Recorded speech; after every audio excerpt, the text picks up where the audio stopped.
নাই, তো আপনি আমাদেরকে একটু তৃপ্তি সহকারে ওয়াজ শোনাবেন, আমরা ওই ওবায়দুল কাদেরের কিচ্ছা শুনবো না।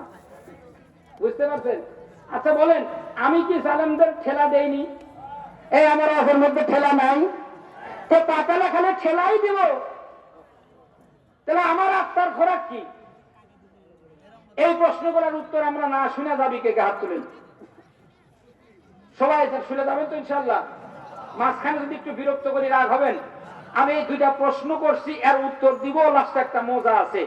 কারণ রুহুল আমিন যুক্তিবাদী, আমরা এক সাতকার বক্তা, বুঝতে পারছেন, একই মিডিয়ার বক্তা। তার সাথে আমার সুনিপুণ সম্পর্ক, আমাকে সে অনেক ভালোবাসে, মহব্বত করে, বুঝতে পারছেন?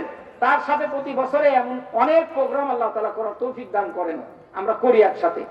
তো যাই হোক, এটা হলো মসজিদের উন্নয়ন কল্পে মাহফিল, নাকি মসজিদের উন্নয়ন কল্পে না? তো আমরা আসলে মসজিদ মাদ্রাসার ইমামের বেতন তুলতে গেলে তো আমরা বেন্যা হয়ে যাই, আছে না নাই? মসজিদের ইমামের বেতন তুলতে গেলে বেন্যা হয়ে যায়, অথচ ওয়াইফাই লাইনের বিল মাস আসার আগেই ক্লিয়ার, ডিশ লাইনের বিল মাস আসার আগেই ক্লিয়ার, কিন্তু মসজিদের ইমাম 6 মাসের বেতন বাকি। কথা বল না, আছে না নাই? এখনই টেকা সাবাদ ধরলে কিছু কিছু লোক আছে উঠে যাবি, আছে না নাই? এখন আমার না, আছে না নাই?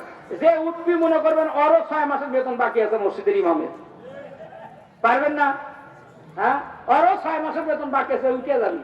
এবার আপনাদের অনুরোধ করব, মসজিদের উন্নয়ন কল্পে মাহফিল, এখানে অনেক লোক আছেন, আমি এখান থেকে মোটা অঙ্কের দাবি আপনাদের কাছে করব না, কারণ